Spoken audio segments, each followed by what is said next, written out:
Really glad. All right, well, welcome everybody. We are going to start with just to let everybody know that this meeting is being held pursuant to and in compliance with Ordinance 20A-16, an ordinance to ensure the continuity of government during the COVID-19 disaster. The opportunities for the public to access and participate in the electronic meeting are posted on the Albemarle County website and on the Albemarle County calendar when available. So welcome everybody. And hope everybody's enjoying the very nice weather. And I don't think that we have any, let's see, who do we have? Oh, Kenan is here as a guest, so wonderful. Hi, Kenan, glad you are here. And we can go ahead and review the minutes. So Mike, did you get a chance to look at those minutes? I just got them and I'm looking at them right now. Great. Thank you, Kim. They're always excellent. So very much appreciate that. Bruce, you got a chance to look at those, and Lonnie and Kate. So if we could go ahead and move to approve the minutes. I move to approve the minutes. Thank you. And a second on that?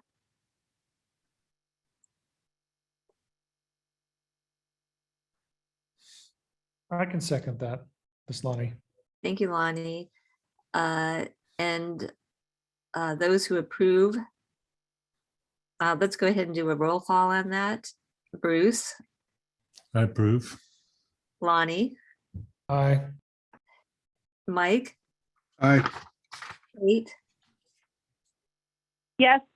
Thank you. And then hopefully everybody's had a chance to take a look at the agenda. And so if I could have somebody move to approve the agenda.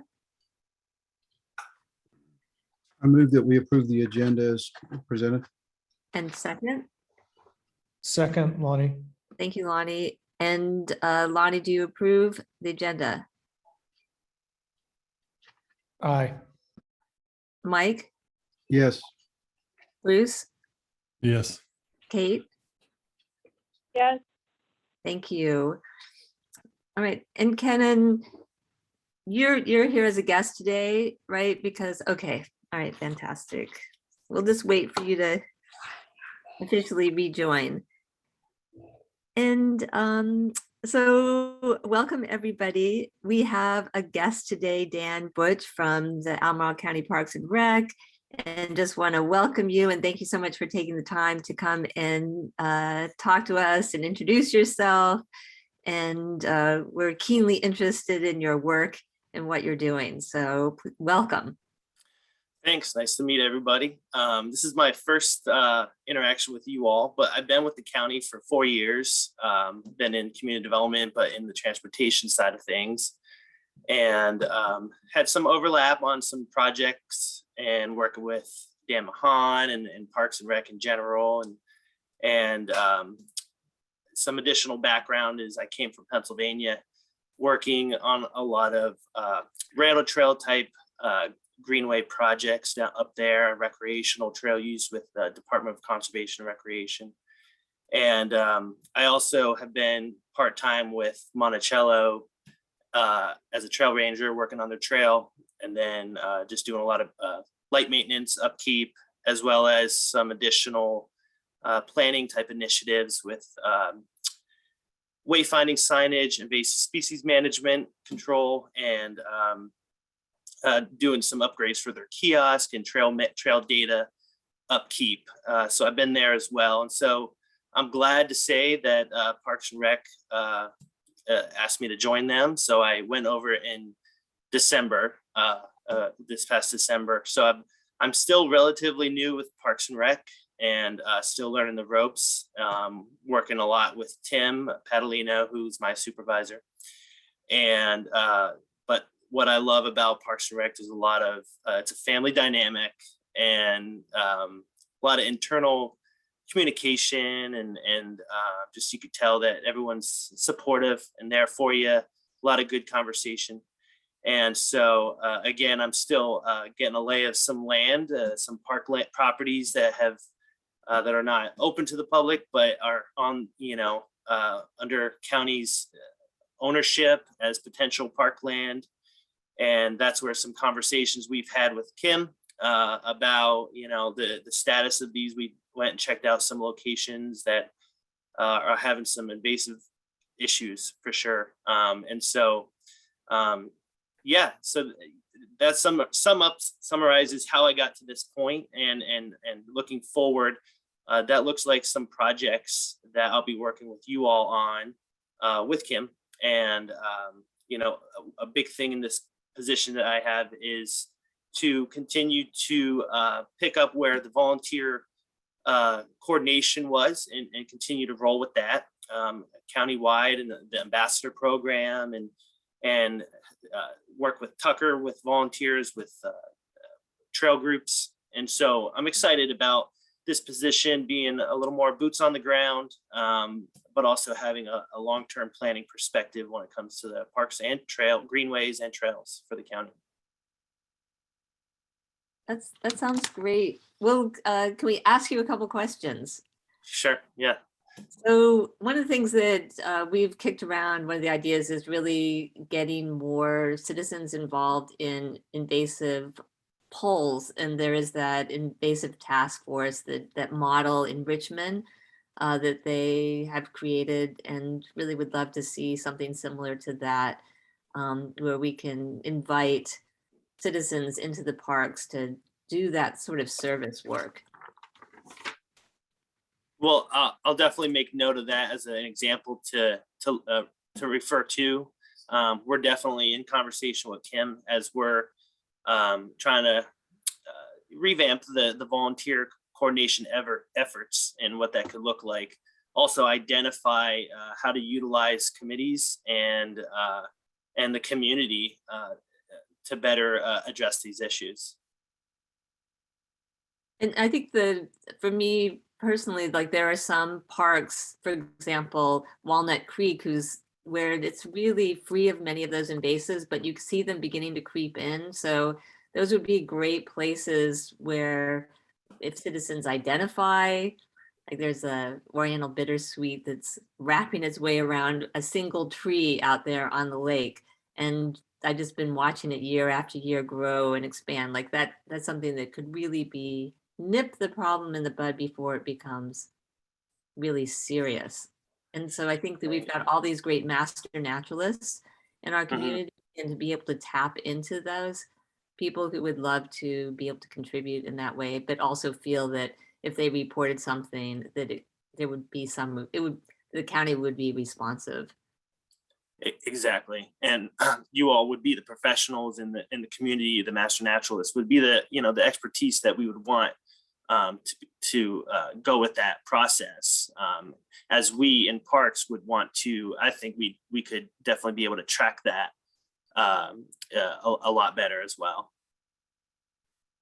And I know we have some hands. Yeah, Lonnie. Yes. So my first question relates to greenway planning. We've done a fairly good job in urban areas with planning greenways, but it's there. Areas that are that we're planning for greenways, or it's in the GIS and in our comprehensive plan maps.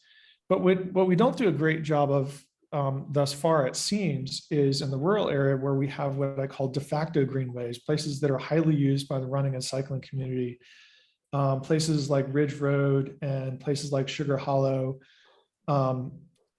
Dick Woods Road, other places that we know from existing data that people are just using, a lot. You go out there any Saturday. Loudoun County has done a much better job of this in terms of not only documenting these places that are highly used, but actually even promoting them. Is there any opportunities in terms of like getting those places documented within our greenways plan that parks may be working on, or opportunities for this committee to recommend doing so? Yeah, Lonnie, I'm sure you know, I'm fully aware of what you're bringing up coming from the transportation side of things.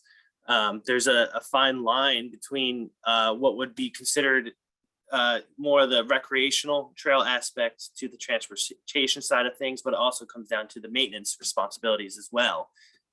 You know, a lot of the greenways or trail systems within the parks would be county owned, maintained, and some references that you had would be more public VDOT roads, public roads. And so how would we be able to kind of maintain that greenway status as you reference?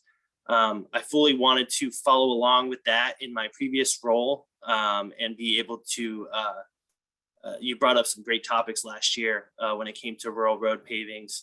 And I definitely provided to the next person that information that I felt that was reasonable, but also I know with the comp plan update, there's definitely a lot of strong interest internally to see that that is identified and moved along. So I don't know if I hit your question right on or addressed it, I mean, but I think there is a difference we have to understand with parks. The focus would be more on park county property. Well, so to address that one piece, and thank you for mentioning the comprehensive plan, I do think there is a good opportunity for us to think about as we talk about our contributions to the comp plan.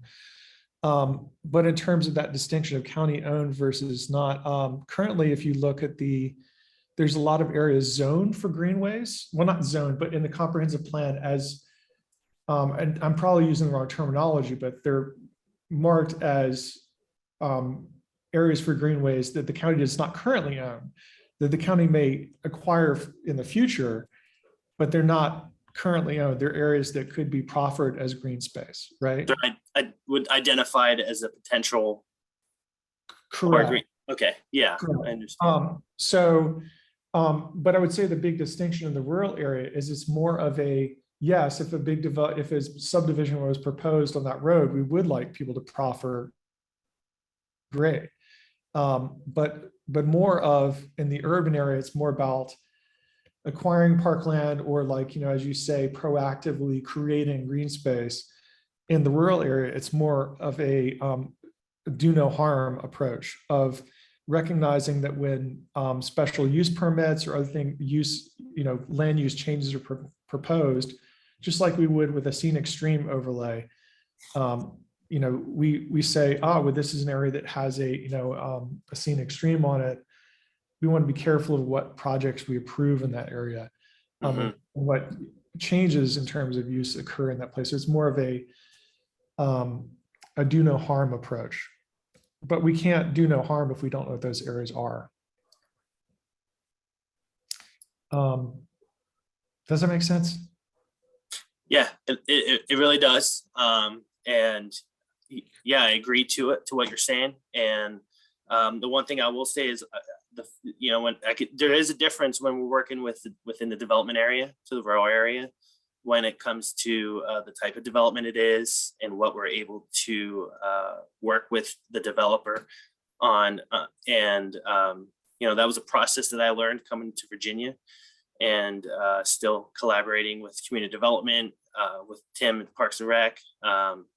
But as I just reviewing the parks section of the current adopted comp plan, there are greenways or connections that are called out in the rural area. It hasn't been really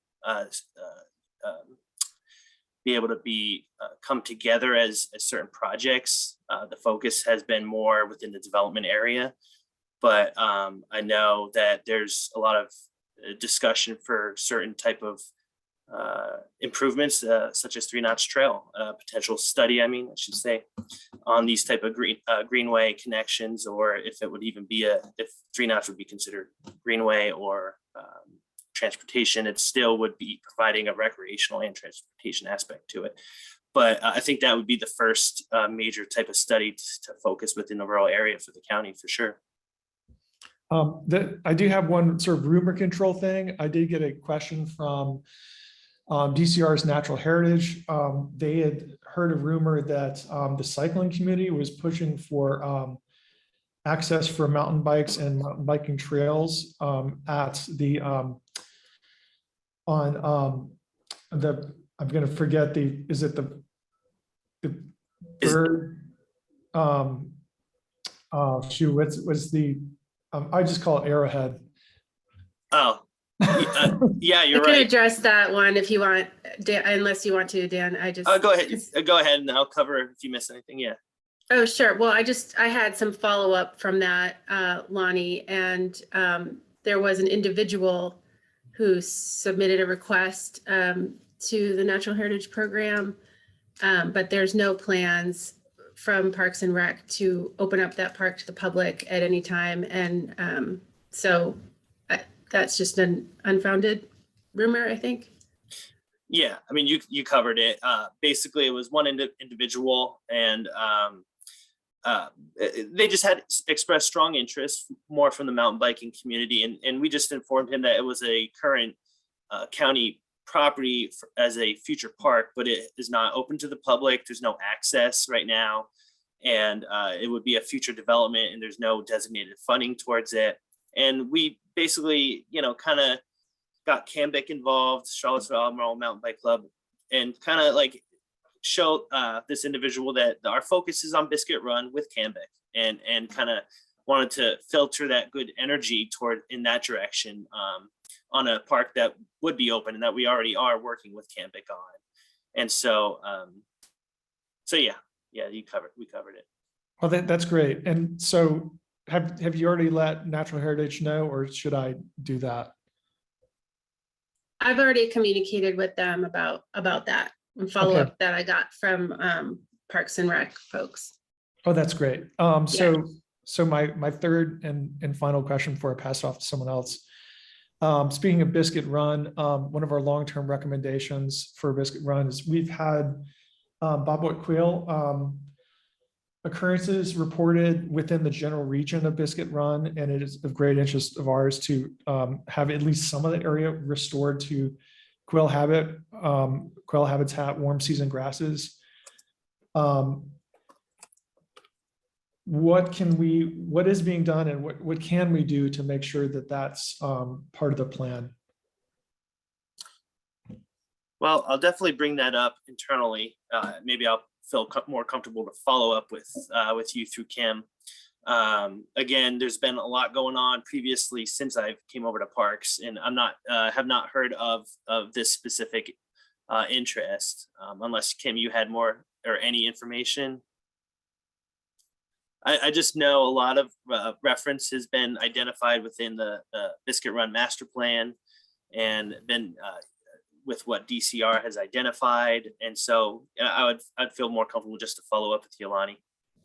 Yeah, I think following up would be appropriate. And we have had some conversation when actually Devin from CUH was out there with myself and Tim. And I think there are some opportunities for meadow restoration, but I don't know that it would be on the scale of 60 acres or whatever, you and Devin are proposing for quail habitat. So I don't think that is in the plan to my knowledge, but we can follow up again.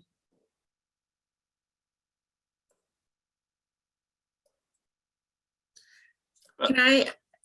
Yeah. Yes. Unless anyone has a follow-up, I had another. Yeah. Okay, thanks, Christine.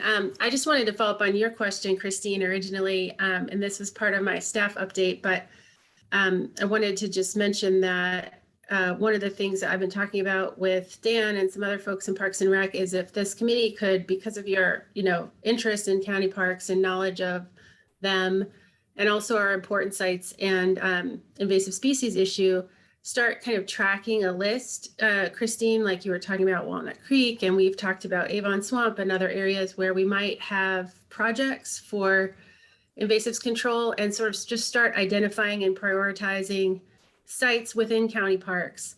And then, identifying whether they would be good sites for like a volunteer project or more appropriate for chemical control through a contractor. So I think, we have an opportunity to kind of do like a high level look at all of the county lands and all of our important sites and start like, creating this, hopefully it just, we maybe start with like a brainstorm and then move to maybe a comprehensive list to sort of focus on areas that are the highest priority for whatever reason.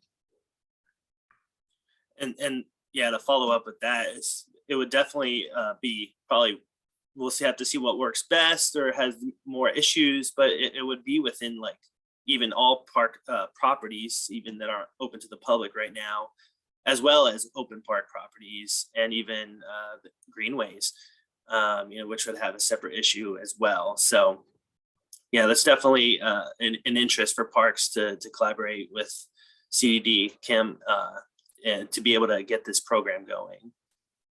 And if I could ask, how I was thinking about the Old Trails Park, as it's called on the website. It's going down from down Garden Tao and down the Ravenna. How would that be coordinated, say, to address invasive exotics there, for example? That actually is an area that has remarkably few, in some ways, shrub level invasives, but they're starting to appear. And I think this is something that, Christine just mentioned, that getting them before they really start spreading. I mean, that seems like something where you could go through with some citizen volunteers. I think there'd probably be a number of volunteers that'd be interested. I'm just wondering about specifically how could you tell people in this group how we could catalyze that or make that happen so that there could be a walkthrough and maybe just clearing out a few of these before they're, the 100 shrubs that are in there right now, so they don't spread. Right. Basically, as Kim and I were stating, we want to be able to identify and prioritize these sites, and long term would be how to address these via volunteer programs or contracted out. I'm not sure if. Basically, I think we want to be able to get this program up and running. It's more appropriate to have it channeled through this process. I think internally we need to iron that out a little bit, but we do want to be able to get people out and on the ground via either volunteer programs for this type of management of the species and invasive species. So we definitely want to be able to see how to get you all involved with that. Or I know that I was talking with Jim Barber from Parks and Rec about working a lot with the Virginia Forestry and Wildlife Group about them providing a management plan as well. So we would have to, I think from what I gathered from our conversations this week was we want to be able to depend on you all to be able to initiate through your knowledge and experience, identify this, be able to provide a way that we could track locations, the issues that are going on, and be able to see how it needs to be best addressed and by what means. Well, I guess I'm just wondering about how exactly we could make that step. And they're only on the website. There are only a few parks, and I'm probably just within this group we could identify some of the ones that would be easy to take that initial step on. I mean, the one I just mentioned, I know it really would take 1 day or 2 days. So, Yeah. I'm sort of in between the idea of we could make a list internally here, but of which we see as more severe or this is one that we could really jump on right now, and it's wouldn't be that much work or that many volunteers. It'd be 3 people maybe with some Right. snippers. Well, to be able to formulate this program, I guess we're talking about, would give us a good way to track on what has been addressed, more of a management plan. I understand people want to go out and be able to, like you said, address it. I'm sure that people do that voluntarily and don't even inform parks or Kim and you all. I know that happens at Monticello, the trail at Kemper Park, So I think that that's goodwill. But I think long-term planning, it would be beneficial if we were able to develop this program. And again, it's more of near term, rather long-term vision that we want to do this. Just have been to Arrowhead, myself, and Hedgerow. Great, beautiful properties, but definitely was surprised about the current status with invasives. So, Kim, if you had anything to follow up on that.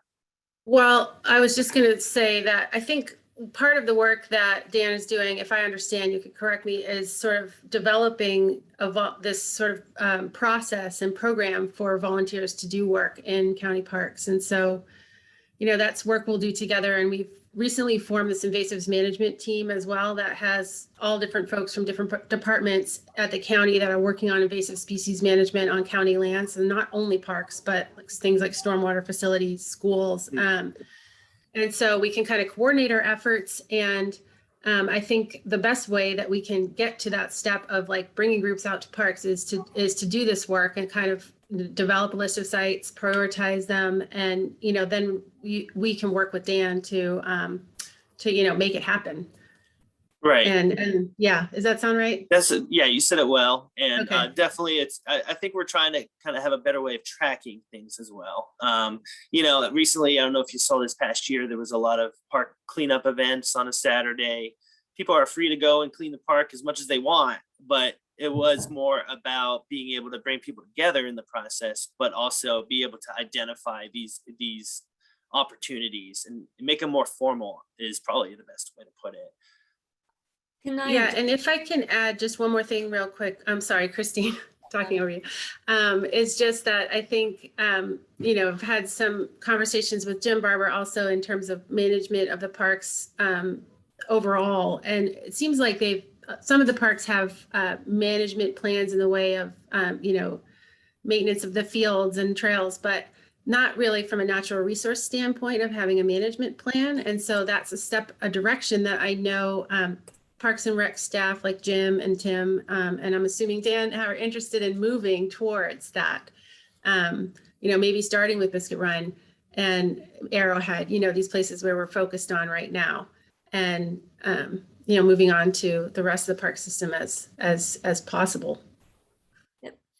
I'm just going to thank you so much for all that. And speaking of management plans, are those available to the public? Because I've asked on a couple occasions do they exist for Dart and Tau, and where do they exist for? And are they in a place that are accessible for the public to look at? And for example, to be able to look at mowing schedules and some of this other things. There are other counties in Virginia that really are transparent about that. So that would be really interesting to look at, to actually see which ones have a management plan and to just be able to look at a couple of them.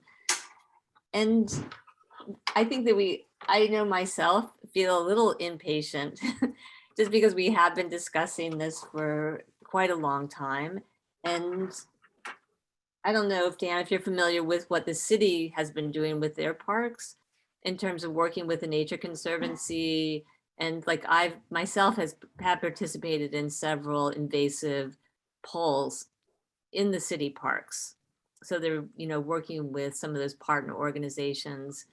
And so feeling a little impatient, I guess, as those events are happening, right? And kind of feeling like, why aren't they happening on the county parks? But I see that there's a process here, and gladly will work to contribute to that process. And I guess the other thing that I just want to bring up is the wavy leaf basket grass and the concern that is there. And that seems like that really needs to be a high priority in addressing it in some of is it Arrowhead where that is? Yeah. Did you want to answer that one, Deanna? Because I can also. Go ahead. Oh, I was just going to say that, as far as I understand, I just actually learned this, that Virginia Forestry and Wildlife Group has been working, and the PRISM up there, and they have some great maps of the extent of it, and they're under contract, and I believe that contract was or will be renewed. So they're continuing that work up there So Parks and Rec is really doing a good job with that from my perspective. Yay, that's great to get that update.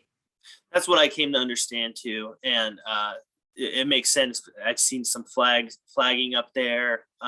You kind of just was, just see that there were eyes on the ground up there. So I didn't have too much background on it, but that all makes sense from what Kim said. And Lonnie, Yeah, I was just gonna say, in terms of, as you put together these management plans, particularly for Biscuit Run, I know that NRCS, although their funds apply to farmland, they have offered technical assistance to send, some of their natural resource professionals out, like some of their biologists out with county staff to talk about what could be done for wildlife habitat. And so it'd be, so far, no one's taken them up on that. So it'd be nice, I think, these management plans are put together from a natural resource standpoint, if maybe we include some of the natural resource experts who do this on a day-to-day basis. So that's one thing. I also have a question. I know Sugar Hollow, the immediate reservoir area, is owned by the city of Charlottesville, but I know that there's a lot of communication between county parks and the city. Is there any update that can be shared at this point about what the plan is for that? Do you know? You mean plan in specifically towards? Well, it's kind of a mess. It's a mess right now. You're saying park experience in general? Or? Well, so the current lot is like, so it, in full disclosure, I do live in Sugar Hollow. But on any given weekend, the whole road is, there's a lot of traffic that goes down the road. And then the parking area at the reservoir, like above the reservoir, is this packed with cars. Mm-hmm. And there's also, there's been problem. It's gotten better, but there's been problems with trash, with illegal fires, a lot of different things. I know there's been discussions about gating the road, closing the existing parking. I know there's plans to create a parking lot at the bottom of the reservoir, like below the dam, and maybe a new trail, another way to access besides what people are doing now to address those issues. And as I said, I know that in many ways this is a Charlottesville property, and so Charlottesville has to be the one that solves a lot of it, but it's a Charlottesville problem in the county of Albemarle on a park, which makes it complex for everyone. And I know there's some legal things possibly going on there too that mean that some things can't be discussed, but to the degree that they can, does anyone know anything they can share? Well, did you have something to say, Kim? Well, I can just jump in. I mean, we've had this conversation before, and I don't think to my knowledge, unless Dan knows differently, that nothing has changed, and that that property is owned by the city. And Parks and Rec has been involved in, doing some trash cleanups out there and organizing that, especially when there was like peak visitation during the pandemic, which I think was amazing. But the conversations about it, as far as I know, is what I've been informed, are ongoing, at the highest levels. And, we're not really privy to what they are. So I don't think that there is much more than that we could share at this point. Well, yeah, I mean, you covered it. It's a complicated property that with just who's involved, and it's city property in the county. And I'm still getting up to speed on what that dynamic looks like, how Albemarle County Parks and Rec is involved. And but I think it is, I think it's known that there was a study looking at access within Sugar Hollow, what type of improvements for visitor use, such as parking, to be addressed, and trailhead issue, better trailhead management and trail access. So that was a study completed, and just like Kim mentioned, there's internal discussion, higher up discussions about what would that look like for next steps. Thanks. And I do go there a few times, most recently, and there's even issues with crossing the one trail that you have to rock hop over the Morvins River to get to the trail on the other side of the river. We see what's going on there, and I'm glad to say that there is conversation about next steps. What would that look like, especially from that study? That's helpful just to know that. I mean, I did hear some rumor that there's like a Boy Scout project or something to create a new trail, but I haven't heard anything more about it than that. I haven't heard that either. But something that just came to my mind about more information that's separate from Sugar Hollow is I know community development is going, as I mentioned previously, about 3 Notch, and we talk about the rural area. They're going to the board in, I think, mid-March. I don't know exact date. It's about a potential grant for a study. So I think the material will be up and would be posted for that. So is with the plan to reroute 76, it is bike route. It's bike route 70. Is that the right number? I was getting confused. It is 76, but no, this would be 3 Notch. Just the study of connecting from the city to Crozet or west of Crozet. Just a general with the 3 Notch trail. The 3 Notch group that has been involved, got the petition, and VDOT offered to do a study, but it was just not the right timing when it came for the county. But I noticed that community development will be going to the board about a potential grant opportunity for that.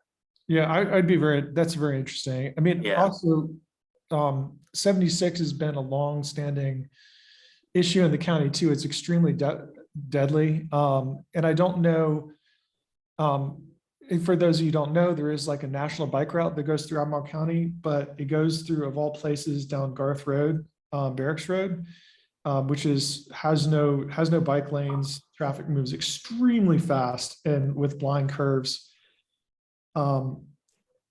Has there been any more discussions about rerouting 76 or finding some other safer place for it to go than down Garth Road?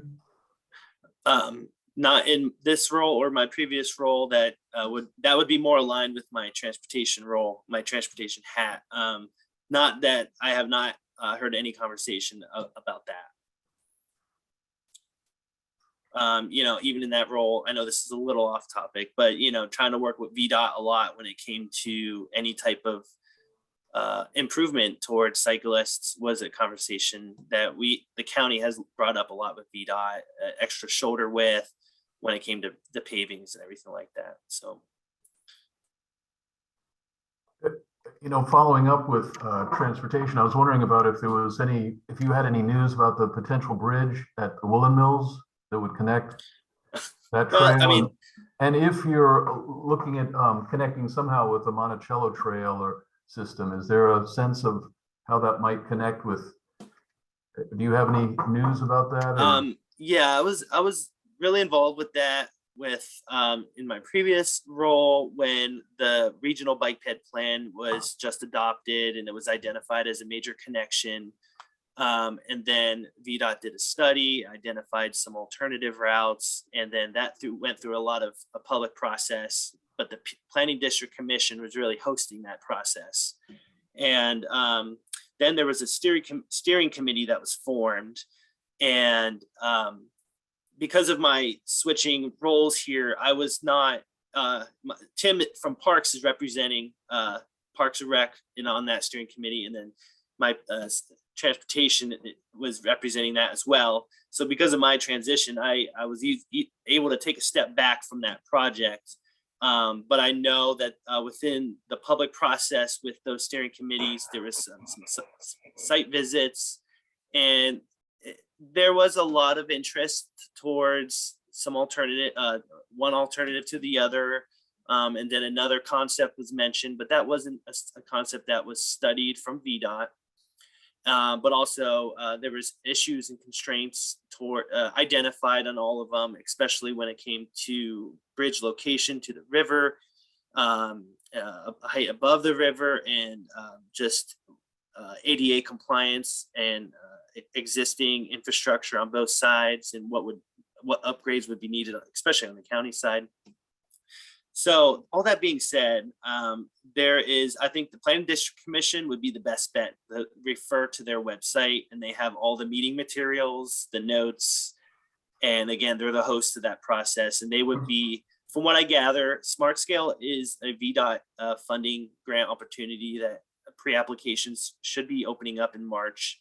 And if all goes well, I'm not too sure what the most recent meeting was within the past week or so, but there could be the potential for a pre-application to be submitted.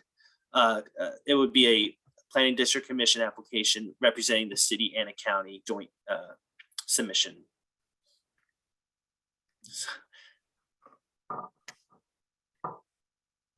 That is very exciting, actually. I just looked at the 3 Notch Trail group. They have a webpage, and yeah, that would be, so it's off the road, looks like, a paved railway. Oh, and okay, so you're talking about 3 Notch. Yeah, I mean, there has been strong interest from the community towards that type of, again, it would be a study just to identify a potential location. And the Crozet Master Plan identified to be able to study that further, especially within the limits, if at all, within Crozet. And so that has been of interest for the community. And we'll see where things pick up with that. I know it was like 2 years ago that it was the same type of study that VDOT offered to do for the bridge, Rivanna River crossing from Pantops to Woolham Mills area, Riverview Park area. So it would have been that same type of study, but also there was we had another study going on as well. But it just seems like it's 2 years later, and we'll see where that all lands. But yeah, there's definitely strong interest from 3 Notch, from the community, and from the board, from what I gather, towards 3 Notch. Yeah. And have you been to Biscuit Run?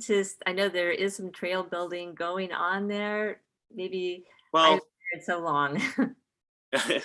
I mean, yeah, I visited, and Bob Krickenberger was proud for me to say that I have never been there before this role, because I said I didn't know if we could go there. So it's definitely not a open park, but they are doing some trail building right now. And again, it's going to be in phases and emphasizing like the main area, the main trail loop, and discussions with a potential connection, Greenway connection into Biscuit Run is ongoing.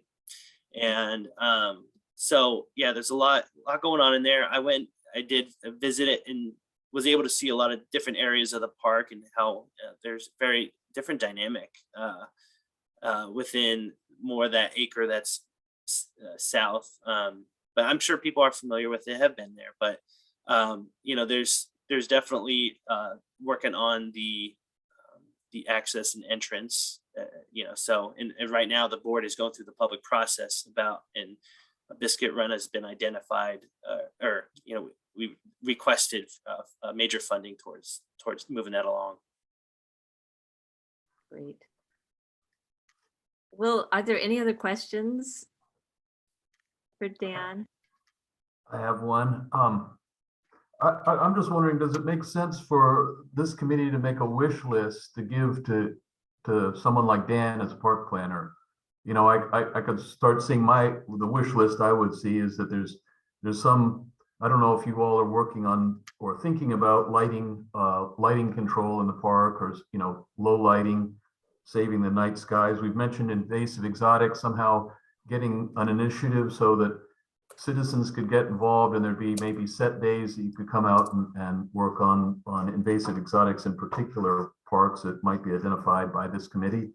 There's environmental education. I would think that signage, we could go a long way to having more ownership of the watershed and of the biologic community out there, with some simple signage. So that might, I don't know if that's something, and I may be throwing out things that you all are already working on, but I'm trying to just look on the website and see what's being emphasized there. And I'm not seeing these things. And then, of course, something that I think a number of us are interested in, which is what areas are being mowed that are being used, carbon is being used carbon fuels are being used to mow in areas that could be habitat that aren't being used for recreation or so that's a quick wish list. And I'm just wondering, does it make sense to package that in a list form and send to you all, or is there another process? I mean, it's always good to hear from you all. I think I'm comfortable saying keep Kim and I in the loop, and we'll keep parks informed of what's going on. I don't know how quick we'll be able to provide answers or follow up to that, but definitely like to see what's on this committee's vision and goals. Yeah. I will say, one thing was about when you mentioned mowing, something new with parks was they got electric chainsaws, and have been hearing a lot of positive results on that. Not having to, for the crews, not having to, it lasts longer in the field, not having to chug fuel on the gators to get more remote areas of the parks. And so that's good news.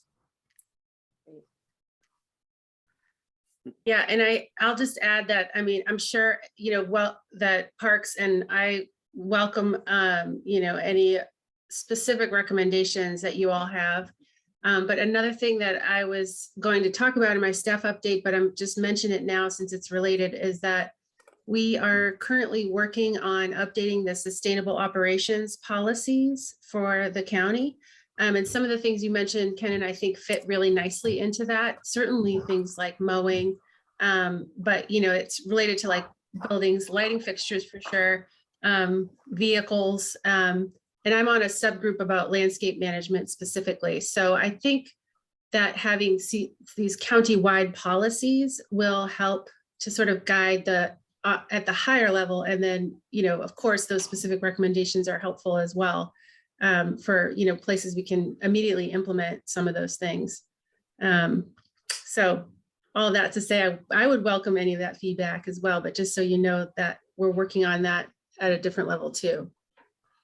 That sounds like something the policy group would probably have opinions about or like to throw in their 2 cents. Yeah. It can, so Kim, like I could think of so many things when you talk about sustainable operations. Just getting us to, maybe we can create a Google Doc and get the group to contribute to that and share that with you, sort of a brainstorm. Yeah, I think that would be great. It's really just at the beginning stages right now. And Andy Lowe was working on that. I've forgotten his title now, but he recently left the county. And so Gabe, who's the climate program manager, has picked that up and is sort of organizing it all.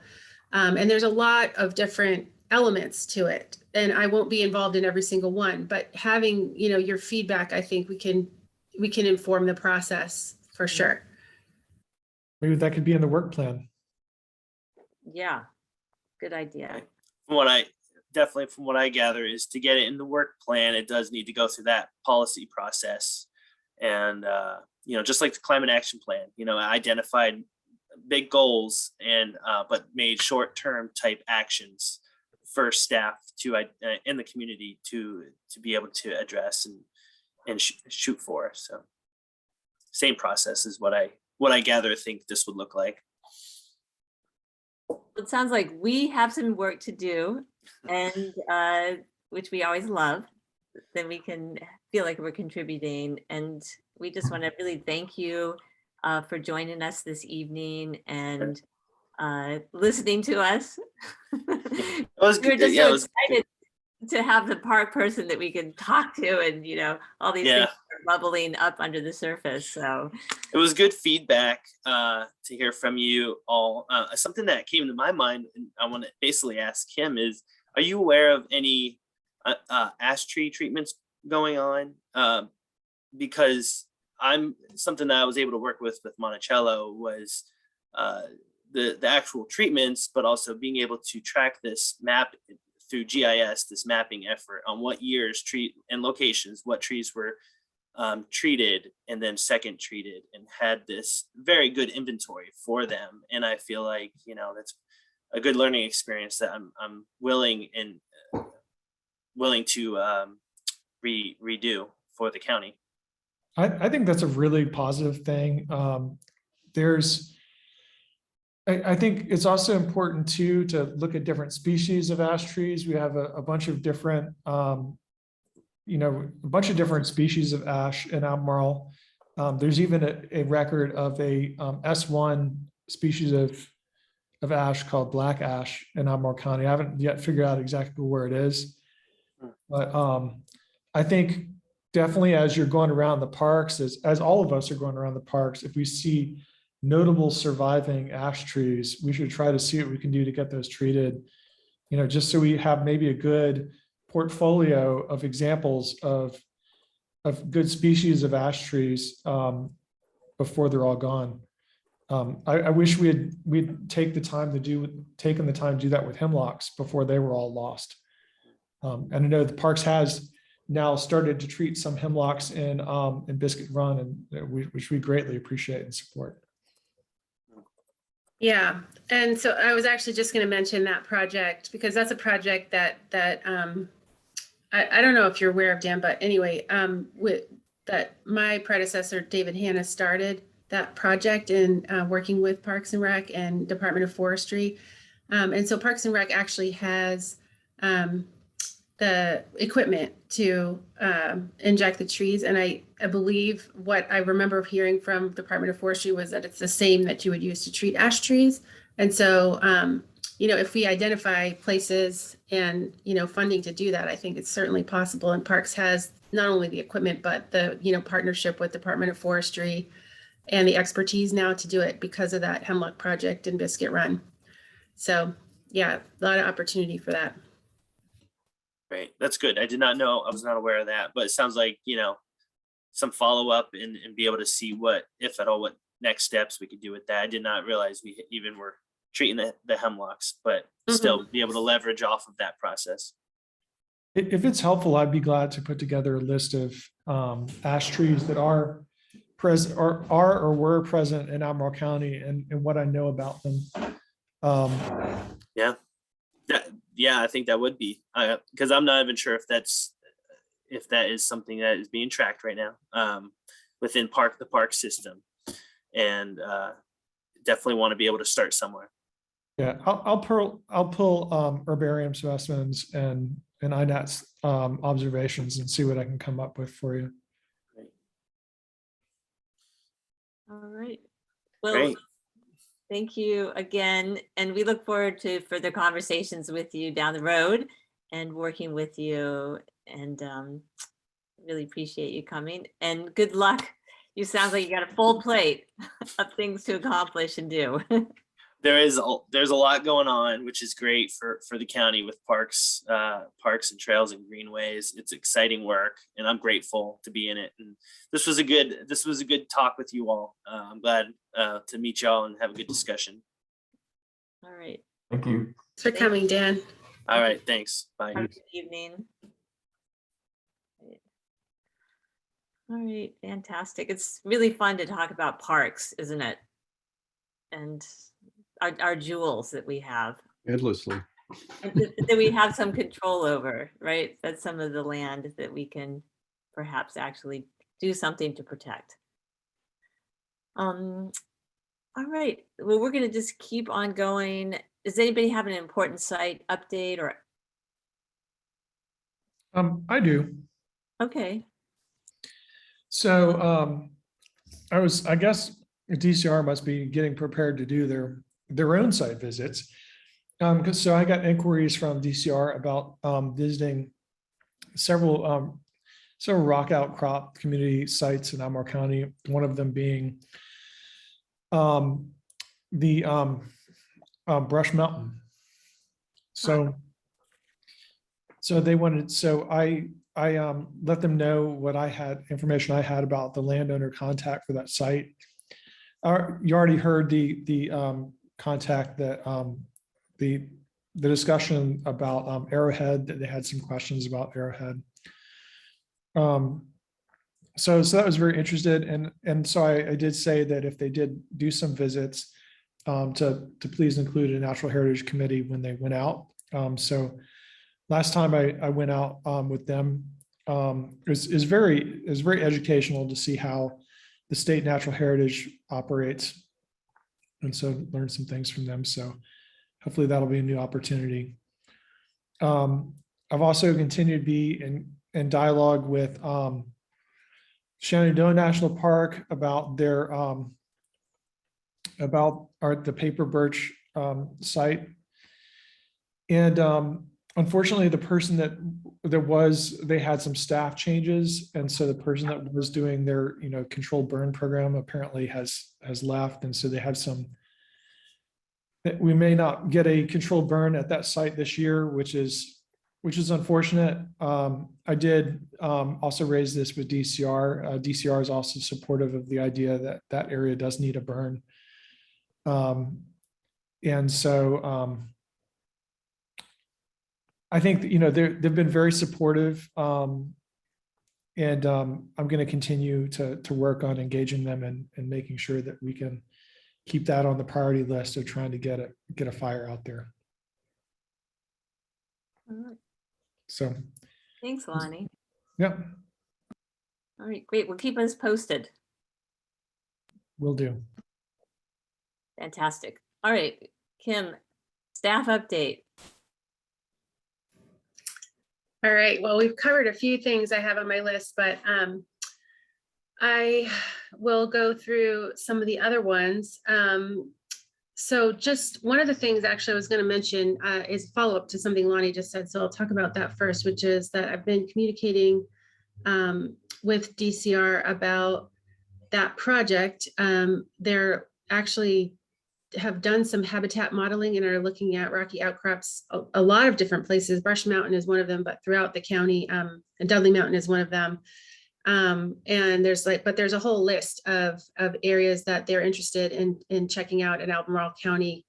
And so I've been working with some folks from PEC who have a lot of contacts throughout the county and just trying to help facilitate getting access to some of those parcels. So that's kind of exciting because, with the modeling that might reveal some new important sites as well as the ones that, we're already aware of that really interesting habitat type.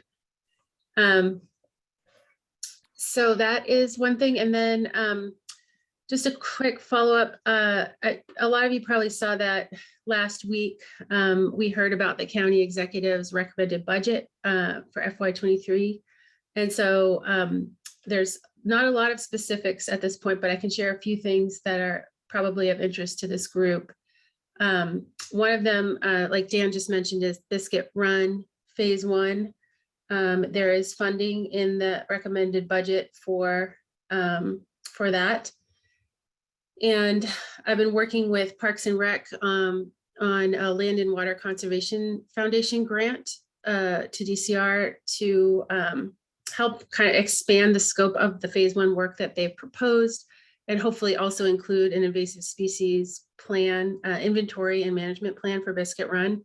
It's such a big park that really needs to be contracted out. So I hope that will go. And I've been working on, informing parks of all the natural heritage resources that we're aware of, identified by DCR and, CUH and this group and everything all the information that we have available. So that can help, inform that Phase 1 development of the park, hopefully.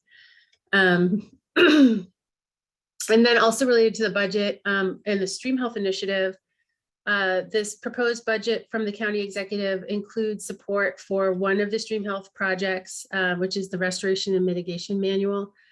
And also includes establishment of a program budget for this natural resources program. So that will help support things like the new landowner education project and And it's in other small projects, hopefully that can grow over time. And so that budget development process, if you're not paying attention to it, you might want to, it's going to continue over the next few months. And there's work sessions planned with the board. So Lonnie, yes. Yeah, so in terms of the stream health, is the ordinance change to increase, there's the zoning overlay, is that going to be funded as in the work plan, or? Yeah, so that's the next thing that I want to mention, actually. So that is not in the FY23 budget, but I'm hoping to, I'm going to put in a request for it to be in the FY24 budget, and I am moving forward with the work of developing it. And so what would go into the budget is a staff person for enforcement, because that's what we really need. We will work on developing the overlay district, and everything that goes along with it, all of the policy language. But without that staff person, it's less meaningful, obviously. So that is not in the FY23 budget, but I'm still going to be working on it. Actually, next week, I bring this resolution of intent for a stream buffer overlay district. That would be a zoning district we'll go to the board next week on March 16th.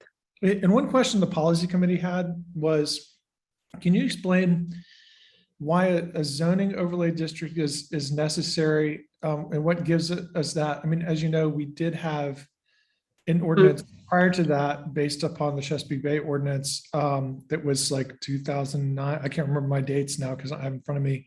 Yeah, 2014. It's a long conversation, but I can try to summarize why I think that an overlay district is important. So we had the language in the water protection ordinance before, not in the zoning ordinance.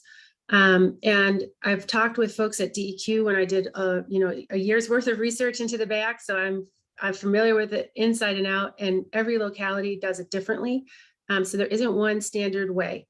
But what we thought, one of the things we learned from the work group that you were a part of, Lonnie, was that one of the issues with it in the water protection ordinance was that there was no mechanism for enforcement.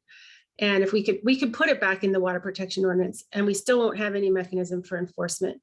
And so I think as a zoning overlay district, we can clearly define permitted uses within that district and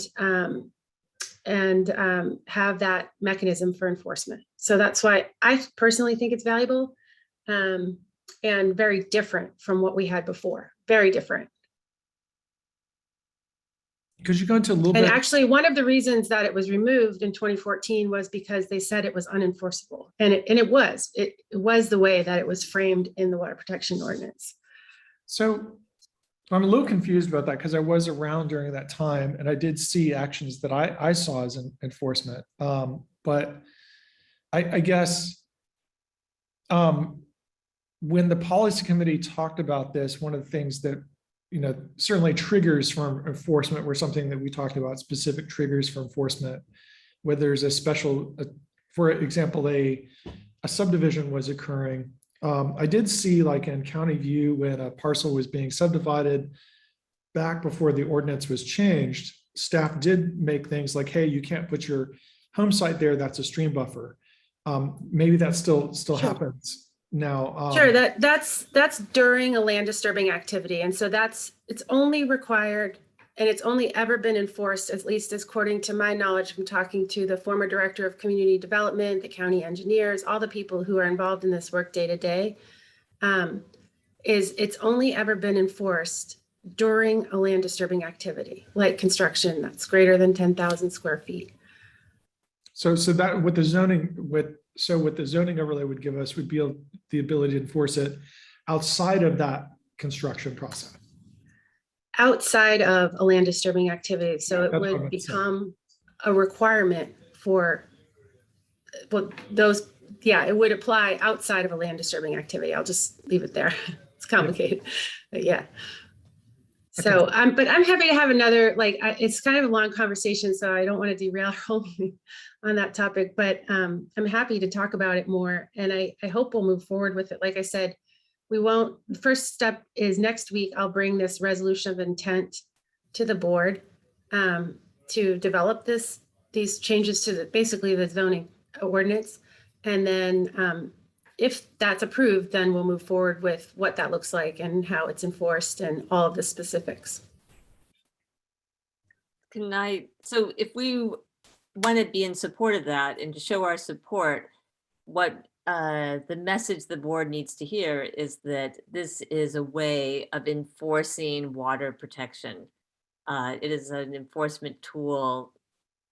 Is that correct? That this change, this overlay. It could be if it's in the budget. Yeah, if you have the person there to actually. Right. If it's not, I think then if it's not in a future budget, then I think it's going to be, pretty much equivalent to what we had before in the water protection ordinance.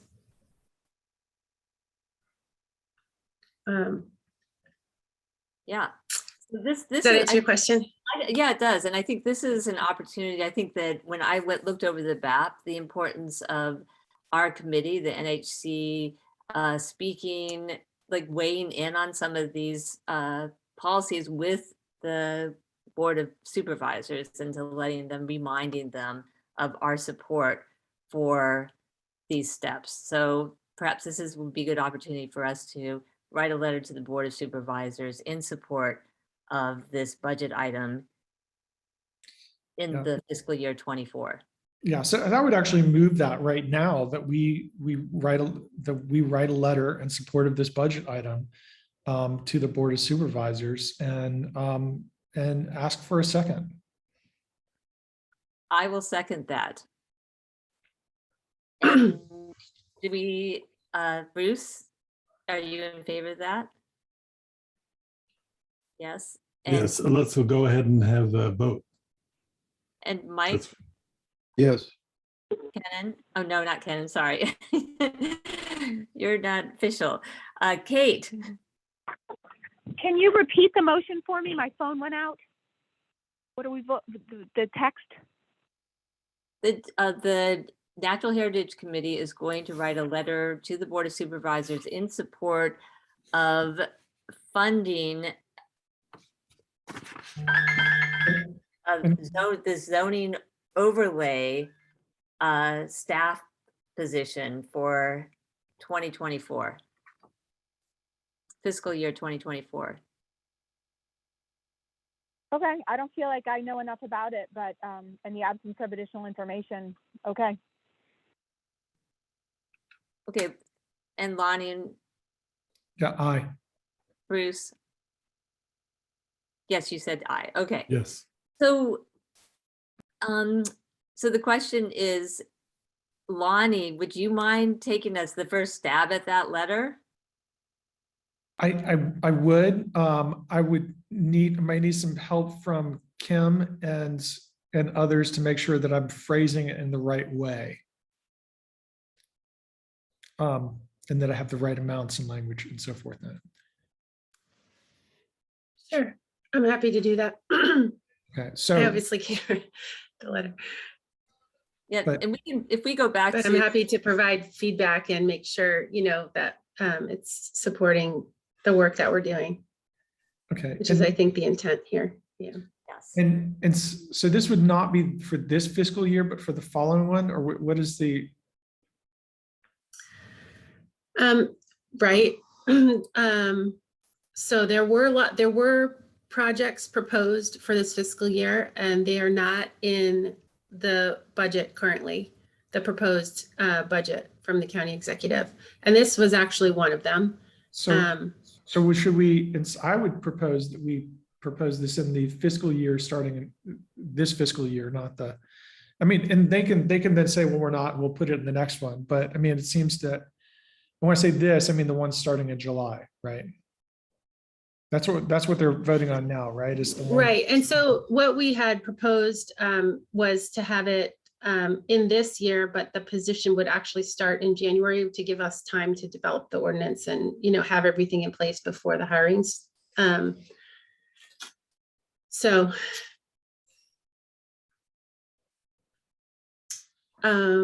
Well, we can work out those details. If the committee is in Yeah. support of us, tweaking this, as long as you've heard the intention of this.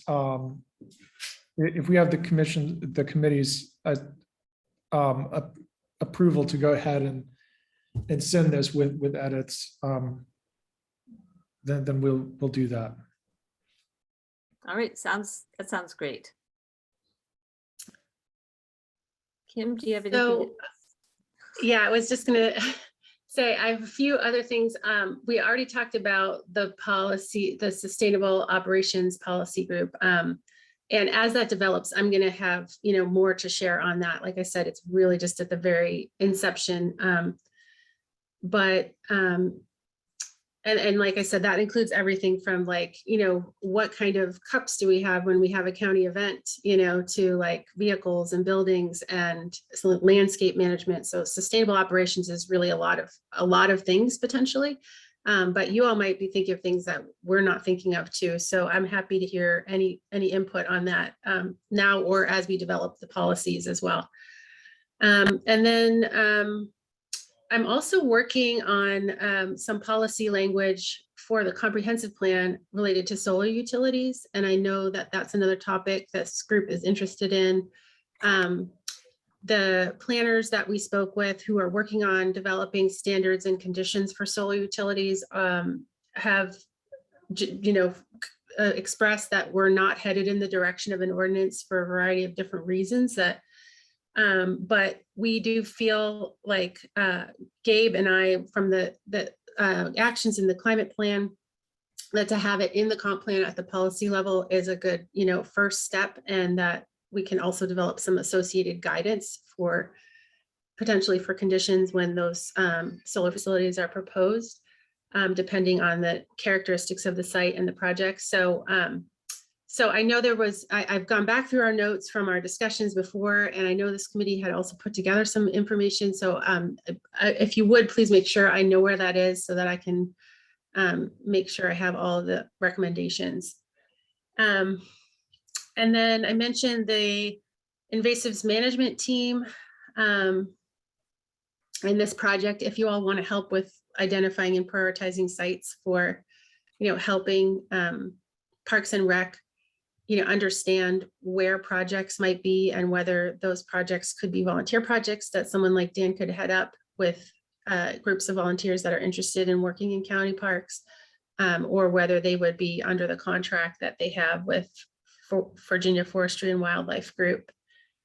So I would love to work on that with all of you and looking at the important sites in the parks that have the highest need, or are in really good condition, like the example you gave, Christine, and maybe it's just holding them at bay. So that's something I think we can definitely work on. And then the last thing I just wanted to mention really quick is that the Environmental Stewardship Hub, which is part of the New Lander Education Project, is moving forward. We've got some great content that we're putting together, and Christine and the education group and SWAC are also contributing to that. And so we'll welcome all of that input and content. And as it develops, I think there will be continual opportunities for this group to, add things and update even after we're hoping to do this Earth Day launch. So after that, we can continue to work on it. And then hopefully direct new landowners to that site, or all landowners, and also update the new resident guide with some stewardship related materials to help answer questions for new residents about that. So that's a lot, but I'll stop there. Well, it's really exciting. I mean, it sounds like you're making progress in so many areas. Am I echoing for you guys? Kim, can I ask about the sustainable operations policies that you mentioned? Sure. Yeah, so that, what's the best way to do that? Is that something that we should just type, I've given Dan a little wish list of what to do with the parks, things to address in the park, is that something that we should just put a Word document together and send to you, which may already be things you're thinking about, but, or is that something that you want to send us and then we review? I'm going to make a Google Doc. And how does that work for you, Kenan? And I will include you, and everybody can, that way we can see what everyone's thinking. Right. It's available to Kim. How's that sound? We get all our ideas in one place. So can you send I a, think that sounds good. I think even if it's just a brainstorm of ideas, that would be fine. And then as I get more information as we progress with the work, I can also provide updates about what, topics we're focusing on for these policies as well. Christine, when you make that, can you send an email out so that we, that there's a link or something that you can go to it? No, so that we're just not opening the Google Docs and trying to find it in there. Yes. Couldn't go down that rabbit hole, right? Yeah, Mhm. I can definitely do that. Mm. All right. Thank you so much, Kim. On the list, we have the NHC work plan and goals, and Leah's not here, but she did a really great job. She went into the work plan and she laid out, she added all the things that she's working on and her plans. And so I just really want to encourage people to contribute to that and to keep track of the things that you're doing. And Mike, it's hard to say. I can go back and look at the history. I see that you visited, and I think you might have added something to it. It's, it's kind of a big document, so I was just taking a quick look. We had talked in the last meeting about adding a separate column for priorities. And so I did that. Okay, yes. So I moved those out of the left-hand boxes, made a new column and just put in the priority. That's really what I did there, except for, I think, anything related to the spotted lanternfly work that was ongoing, and maybe even the work we were doing with PMG in the Historical Society. Fantastic. And so, and what I did is I took the things that I'm working on and I reprioritized for myself, and I changed those priorities. But really, this is supposed to be a document for all of us to contribute to and to keep track of our own work. So I don't really know what other people are doing. And so I just really want people, invite you and just really urge people to use the document. Because that way it helps us to know what each of us are doing and how you are viewing that work. So I went through and I'm like, you know what, I'm really going to prioritize. This is what I'm going to really focus on. And I've tried to make note of all the progress that I've made. And I've included links to documents that I've created related to that as well. So it's really going to be helpful for us to keep track and know if we're making progress. So I just want to give another plug for people to contribute to that document. Can I ask you an administrative question?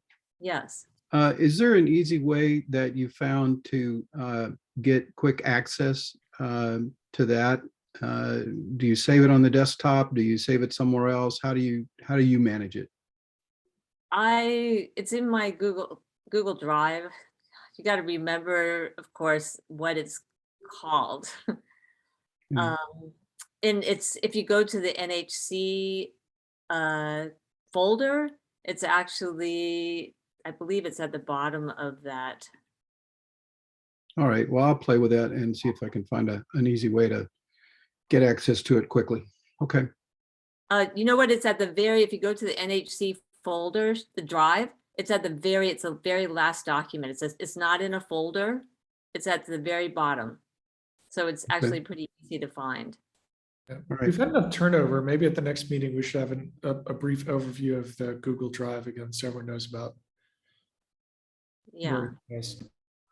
Yeah. I think just a quick suggestion. I think you could also just bookmark it if it's one you want to come back to frequently in whatever browser you use.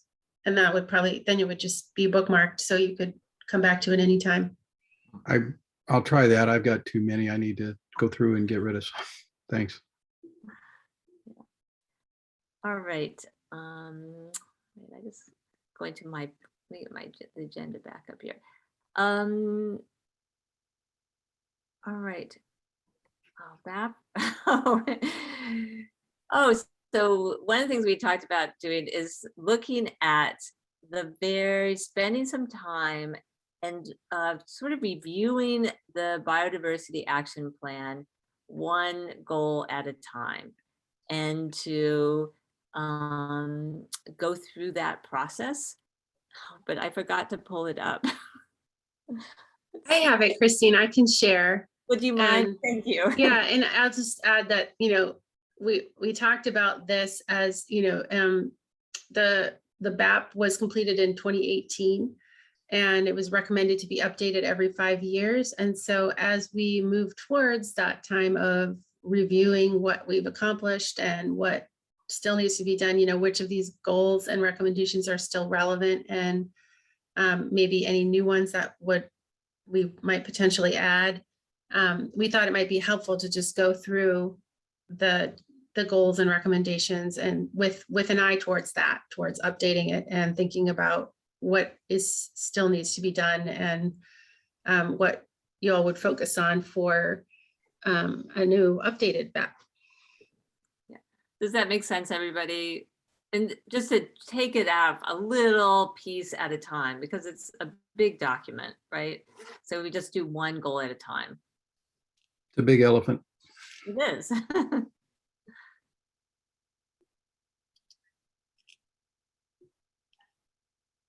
All right. Oh gosh, let me get my glasses. Are you seeing the We are. okay. So does everybody see that? It's a little bit hard to read, but to recognize the importance of the 3 conservation focus areas, prioritize conservation of land and resources within them, where possible, connections among them. And, oh gosh, let's see. I hope everybody is familiar with, have looked at those maps and know where those conservation focus areas are, kind of in your mind's eye. Remember those they really fit in nicely with the wildlife corridors. They're along river systems, and then in southern Albemarle on that big forest block. So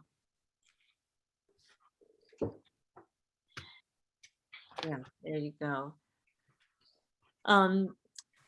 So develop strategies to conserve and protect lands in the conservation focus areas. This one is always perplexing, because what tools do we have to do that? Yeah, and I think that some of those things get down to, I've long proposed, that it's a useful exercise to take a sample area, like maybe one of these areas along the Rivanna River, for example, which is in our priority area of conservation, and then say, well, what concrete policies would provide protection of that area? And so we could say things like for example, we talked about stream buffers, right? Stream buffers are a great biodiversity conservation tool. How can we enhance our buffer protections along the Ravanna River, and how would implementing that policy help protect that area? So that would be one thing. Also, working with ACE to see does ACE recognize our priority conservation areas? Maybe we need to propose that that ACE or the county's easement programs recognize those areas as, give higher scoring if a proposed easement is in those areas. So I think, walking through, looking at I think it is worth looking very narrowly at those areas and saying what strategies would result in better protection? What concrete things would we need to do? And what do we have the legal authority to do? Yes, so I think that's interesting what you brought up, Lonnie. When we say develop strategies, okay, stream buffers, right? That can be a strategy. I mean, another strategy, of course, is to use those conservation tools. And that's part of the second recommendation. Are there other strategies that we can employ? Well, I mean, for example, in the Southern Albemarle Mountains, one of the biggest problems is what we call barcoding. Whereas, people create these long, narrow, linear parcels to maximize their development rights in mountainous areas. And, you can see that on Chalk Mountain, one of our sites, where and I think that's actually the example that's used in the BAP. So as the new comprehensive plan comes up, coming up with adjustments to our comprehensive plan and zoning ordinance that would prohibit long, narrow parcels like that. So stream buffers, addressing this barcoding, do we have, like, is that realistic to think that that can be addressed? I don't know. I mean, it's part of the plan. I mean, it's part of, we have a lot of these things enumerated in the spreadsheet for the policy committee. I would encourage people to go back and look at the conservation, list of conservation policy ideas that are in that spreadsheet, and see which one of those, how those different apply from this lens, right? So like looking at those three areas, which of those conservation policy ideas might apply to protecting those three areas, right? Which one, in terms of effectiveness and, and obviously some of these things require funding and political will that, may or may not be there, but we should still recommend the things that are the best ideas, I think. Anyone else have thoughts on that? Can I add something, Christine? Yeah.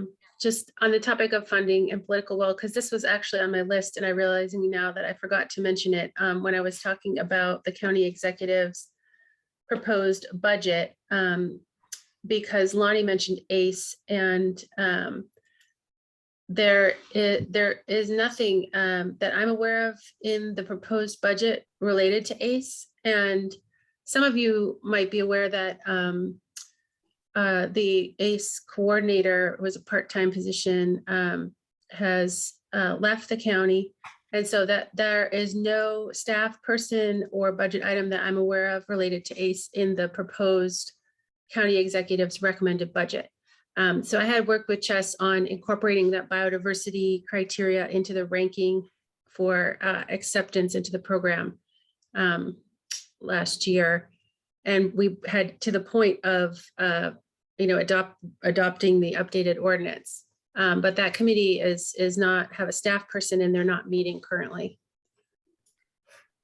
So let me ask you, Kim, in your opinion, have the changes that you and Chess work to put in the criteria, are they sufficient? I think they're a great step in the right direction if there's a program. Yeah. So I think it may, Bob just need to back up a bit from the specifics of what that program should be to,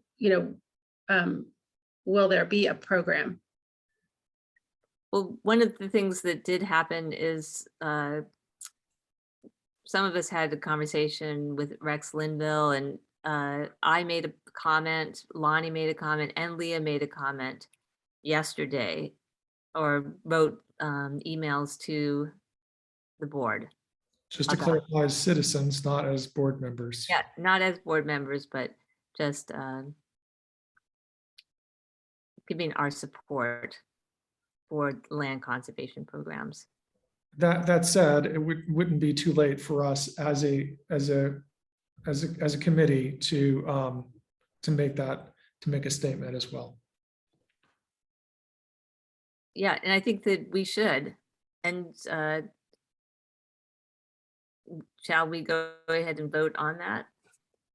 I would move that we make a statement in support of the ACE program, funding for the ACE program. I think it should also,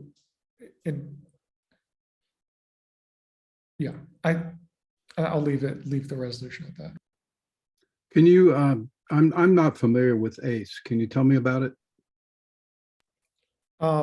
So the ACE is a county easement program. They purchase conservation easement. Are you familiar with how conservation easements work? In general, yeah. Okay, so basically they're purchasing the development rights off of parcels, so, or at least a significant portion of the development rights off of parcels that property can remain undeveloped. And there's a bunch of different kinds of easements. The county's easement is really an open space easement in many ways, that keeps the land protected in terms of, like, use for agriculture or forestry or non-residential type industrial uses. I think part of the dispute, well, I wouldn't say dispute, but friendly conversation that we've had in the past about ACE is whether there's enough natural resource protection, whether we're getting significant return for investment with these easements in terms of requiring things like stream buffers and making sure that we are scoring, high quality biodiversity properties high enough. There have been some, my understanding is that there have been some applicants from special sites or areas that we consider high priority biodiversity areas that did not make the ACE criteria and did not get funded. And so I think that was what Kim was really trying to fix with adjusting that scoring. I think one of the follow-up conversations that we had is that could we go back and encourage that committee to go back and revisit some of those applications that they have rejected and offer and offer to include those if the landowners were still willing. But anyway, that's the basis of what I know about. Did you have any other questions? Kim could probably answer a lot more about this than I could, but hopefully that covers most everything. My other question was the 3 conservation focus areas, the specifics of that. Yeah, I pulled up the map here and I'll show it again so you can see. Okay, you're talking about land areas. I wasn't sure if you were talking about land areas or policy areas. Oh, yeah. So these are areas that were identified in the Biodiversity Action Plan. Yeah, I'm familiar with that. Okay. Okay. Yeah. As for focus areas in terms of if there's, limited resources for conservation, natural resources efforts, that focusing them in these areas would have the most impact. Right. Okay. For biodiversity. Thank you. And this was done before I was on the committee, but can I ask why the Ravenna Greenway right there does not connect up to the western area? I'm just curious. It just seems like a missed opportunity not to connect those two, especially at Whitehall has a fair amount of green in that area that could connect to the Ravenna. What is it? Which river is that? The Mormons. Yeah, Mormons River. Yeah, and then the Doyles comes the stream, isn't it? Doyles comes down there also. Doyles Run, but yeah, Mormons River. Yeah, I see what you mean. This was also done before my time, but I think it's great feedback that we can look back in the map and see how these areas were defined from the the GIS analysis and think about how we might do it differently with this update to the map. Yeah, I think I was thinking about this. I don't want to get too macro here, but I was thinking about this recent UN study on climate change and the idea that we probably all heard that the change in climate is happening faster than the scientists were initially thinking. And so if we prioritize things that we're doing on all levels, recommendations from this committee, it seems that one of them would be greenways so that there can be migration of plants and animals. Migration up from the east, up to the uplands is going to be a primary migration route, and then up, basically along the corridors of the mountains. So if we can connect those, and to me, it seems like you would prioritize, that would be the Rivanna River would be number one in priority. Then the Whitehall Mountain area would be number two. Then further south, that southern, that would be the third. It's not connected, although I think the Southwest Mountains in general could be seen as a greenway also. But I would think from a macro perspective, how do we prioritize our work? I would think it would be looking at greenways first, and then connecting upland to lowland in a positive way.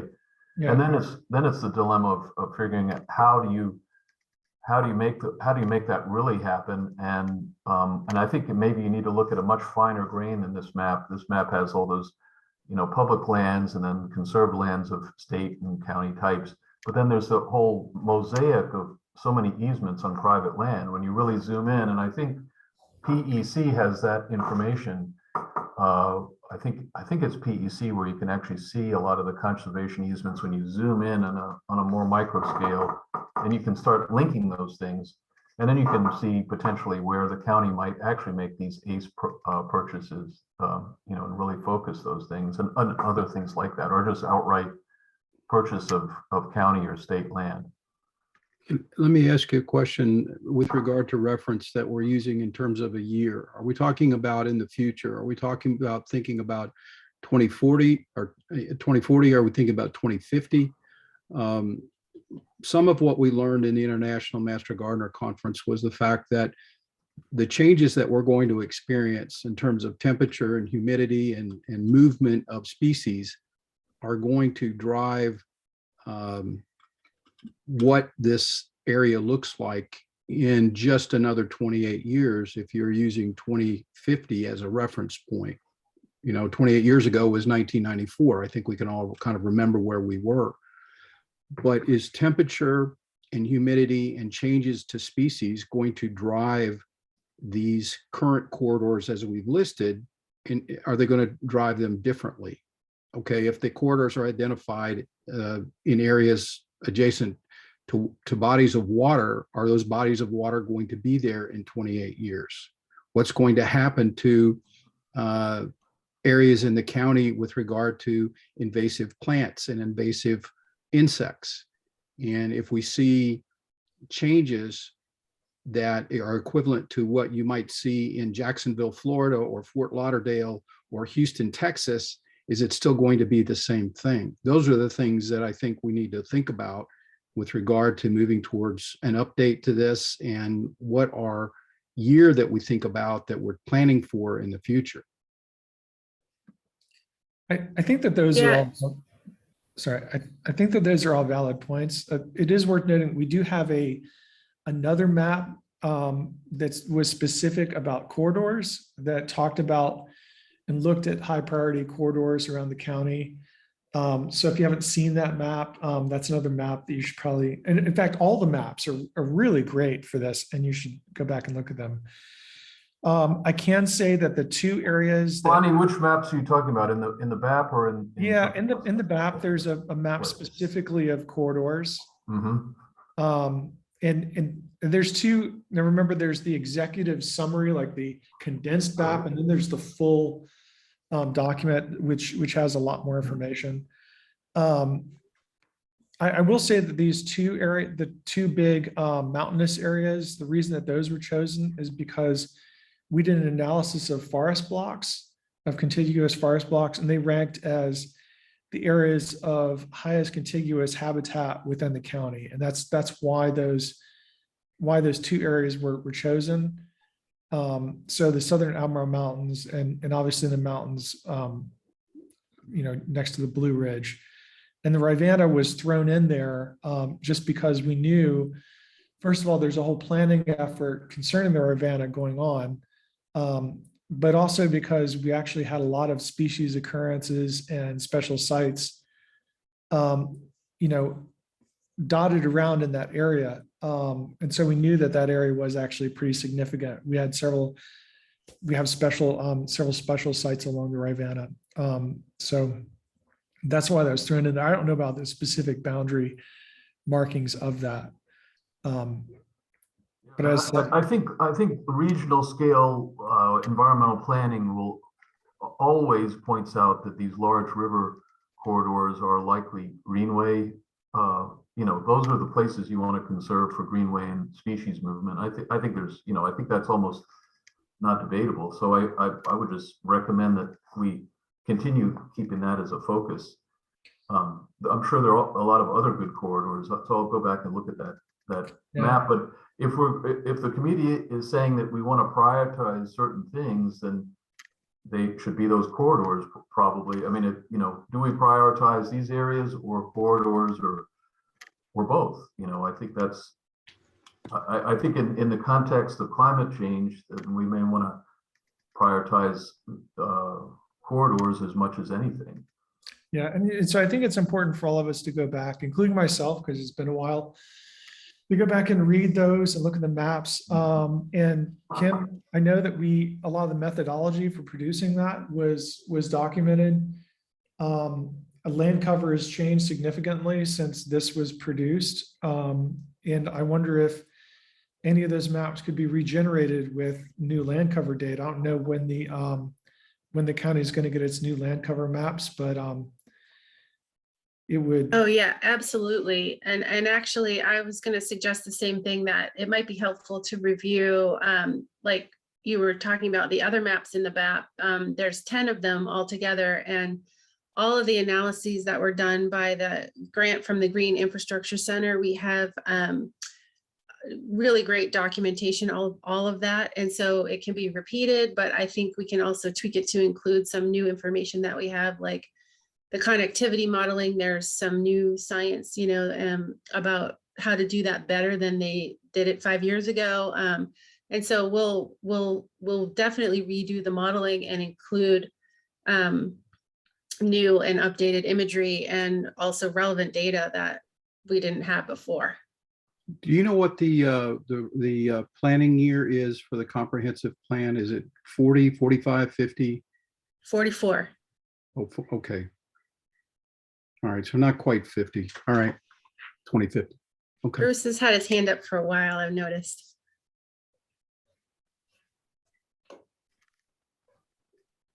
Yeah, well, this originally started because Lonnie put on the floor to put in support for ACE. And my question was, since there's no person currently working as a part-time staff person, that's what you said, Kim? Okay, so what is happening right now? This is one of two things that I wanted to say. What's happening right now if I, as a landowner, apply to the county for acquisition? To my knowledge, they're not accepting any new applications. So conservation easements and open space easements are in perpetuity. So the county will forever have the obligation to steward those easements. And Scott Clark, who you all know, is in charge of the managing the Albemarle County Easement Authority. And so he will continue to manage stewardship of those easements as well, in terms of monitoring and enforcement. But to my knowledge, yeah, there's no new applications coming in. So no new applications being accepted is what I hear. And the other thing I wanted to, so that says that's a big statement in terms of support for potential biodiversity. If we don't have someone, if the county doesn't have someone because it was a part-time position and they don't have it in the budget to hire someone or to go find someone to replace that, that seems like a big potential focus that we Or might to fund make a it. suggestion for. Or to fund any land acquisition, like I mean, there's Right, no basically, funding. yeah, we're not funding any land acquisition. The other thing I wanted to say about this map is Albemarle County doesn't exist in as an island. So some of these, if when you look at these and you consider all the other counties around us, especially the two big mountain, especially the two land areas, they're also contiguous with other similar areas of biodiversity in the adjoining counties. Yeah, And we I'm took that into pretty account. sure that the the Rivanna River, when they added that, they were also thinking in terms of the James River, because it's eventually flows right down into the James, and as Albemarle County, everything flows. Well, the northern 2/3 of Albemarle County, a good portion of Albemarle County, things are flowing into the Chesapeake.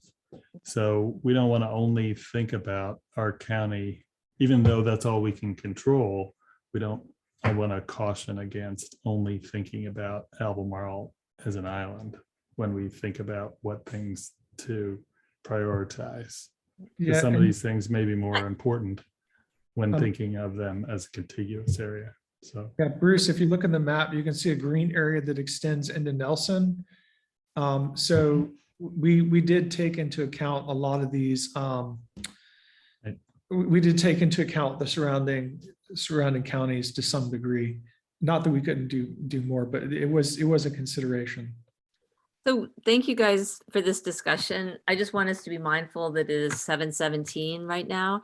And, this map, there are a lot of, you guys brought up some interesting questions, but really, when you think about it, it's a big job to try to think about conserving land, period. So part of it was just to focus on the areas, the biggest bang for our buck, which made sense, right? And so that's part of where we came to these conservation focus areas. But I think the thing that we really should be focusing on is how can we even do something about those and move forward with that. So I think that's what we're talking about, Christine. And I think frankly, it is a big job, and it probably each one, I think there were several things mentioned. One is what Bruce was saying about contextual ideas. I think that's really important, is to zoom out. And I know that, Lonnie, I'm sure you all were thinking about the larger context when you did that. That was evident. I think that's probably true. But I think really to answer how to approach that, we really need to zoom in on some of those areas. And it sounds like, Kim, it sounds like you have some GIS information that could look at the mosaic of land use types, what easements are there already, so that we could zoom in, because I think it may be that our strategy for one of those areas may be different from another area.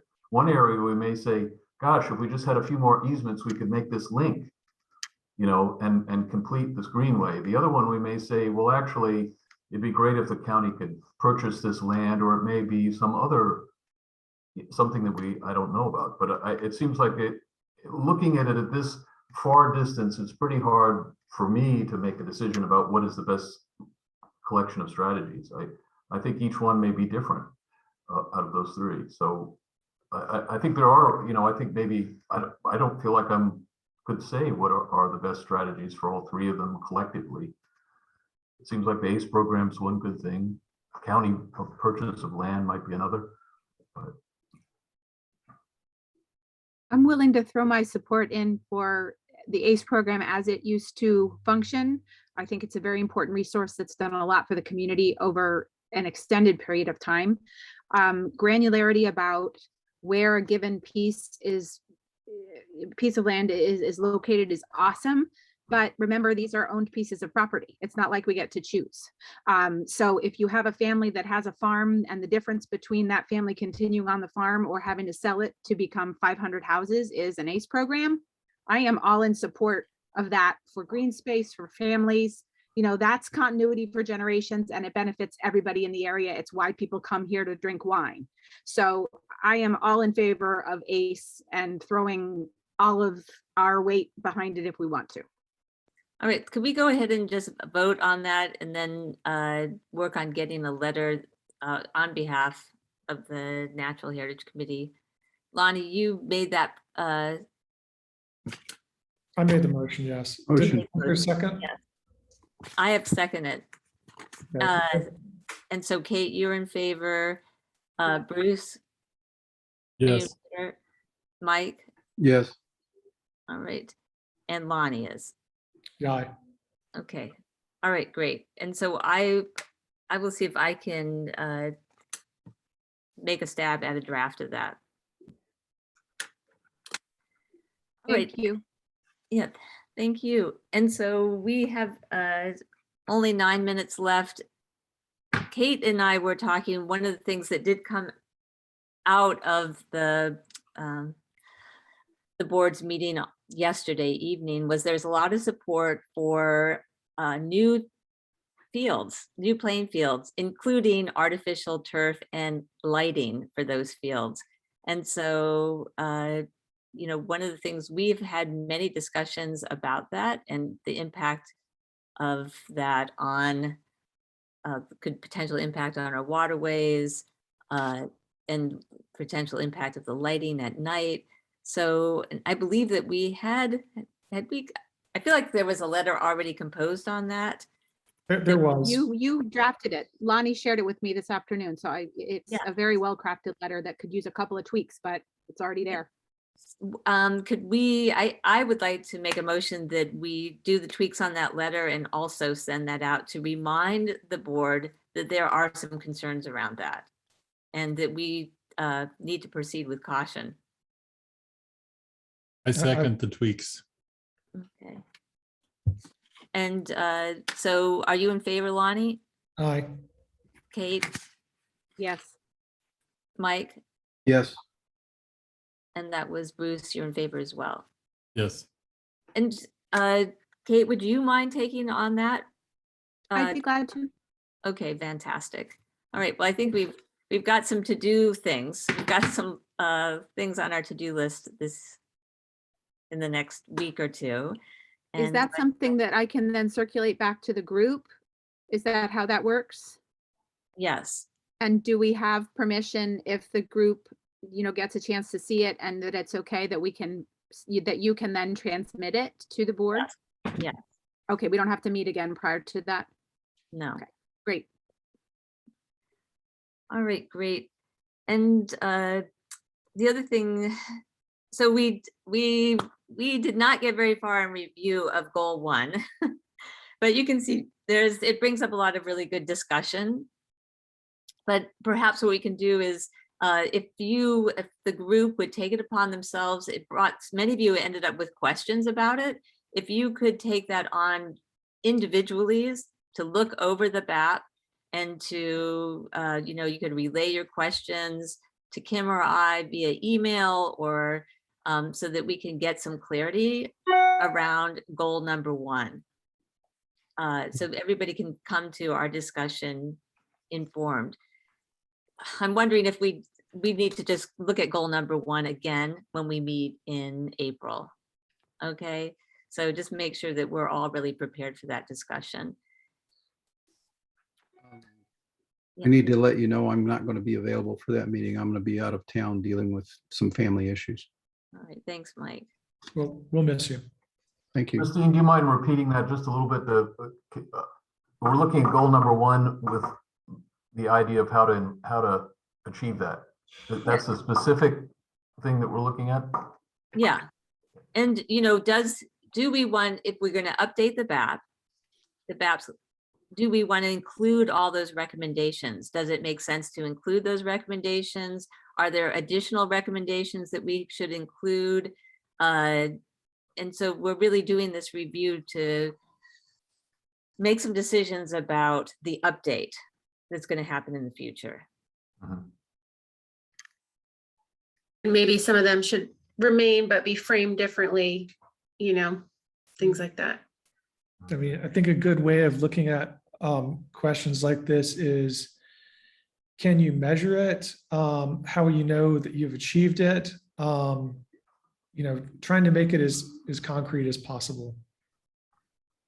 Well, Using a that's- smart strategy. A really good point, and that's something that we talked about as well, Christine. So Yeah. that will be a step. Yes. for sure. Turning back a little bit to the ACE thing, Kim, a number that would really help me and may help in framing this dialogue too. How much is the county currently spending on the land use valuation program, which is essentially renting conservation? Do we have a number in the current budget for how many taxes are deferred? What that dollar amount is? I don't know that number. But it'd be good to remind the board of how much money we're spending to rent conservation when we could buy it. All right, good point. One thing that before in our last 4 minutes, Emma did an amazing job with these Instagram posts. And I don't know if you saw the one that came out in February. It was great. And I mean, I'm not on Instagram, but I'm going to share the document with you because the next March through June, she's got all lined up. And so I'll share them with you in a Google Doc so you can look at them. And if you have any feedback, that would be great. But I think she did a terrific job. And so kudos to her. Hey, Christine. What is the Instagram link? It's not called that. That's what I was going to suggest, is if you just send out an email that says, reminds us of that, and then just put the link with it. Does Instagram have a link? I can share it. I think if you just search for the County of Albemarle, and then it's not a story, but it's like a pinned story, I think. So I don't know what the terminology is. It's at the top where you can see it. Okay. I saw it on. If you don't find it, we can send a link. Okay, that would be great. Because is it also, because I do have an Instagram account, and Emma sent me the link to that. But if you don't, Kim, you're saying there's a way to see it. Actually, I think you need to have an account and you need to be logged in to click the link. Okay. All right. Well, I will send it to you on a Google Doc if you don't have that link to Instagram, not on Instagram. No. All right, you guys. 7:28. Any final words? Yeah, what is the topic? Which topic on Instagram? What are we looking at? Gosh, what It's under County of Albemarle, and I think it says Earth Day, maybe. Okay. You see it? Yeah. So that probably needs to be updated. Albemarle County Environmental Stewardship Earth Day every day. Oh, probably that's it. Yeah. Okay. Are you seeing it, Kate? I'm definitely seeing posts that are, I just don't know exactly which ones we're referring to as the ones that Emma did. I mean, there's plenty here.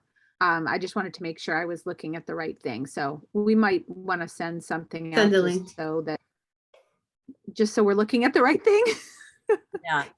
I can get lost on Instagram, and so I just stay off of it. There's too much there. I'll send you the Google Doc. So Christine, just one final comment. Policy committee did meet. We will send out the notes of what we met about. A lot of our content was already discussed in this meeting at various points. So, but if anyone has any questions for the committee, let us know. Otherwise, we'll do our report next time. That sounds great. And what we did, the education group, we actually have a folder in the Google Drive, and it's a rolling document with the agenda and the minutes. So, but then you'd have to find it, right? So yeah, we'll update. We'll if there's not a folder for us, I think there is. We'll update that folder. Okay. All right, you guys. Thank you so much for all the great discussion and thoughtfulness and taking your evening. It's a long meeting. So thank you, and enjoy the rest of March. We'll see you in April. Bye. Good night.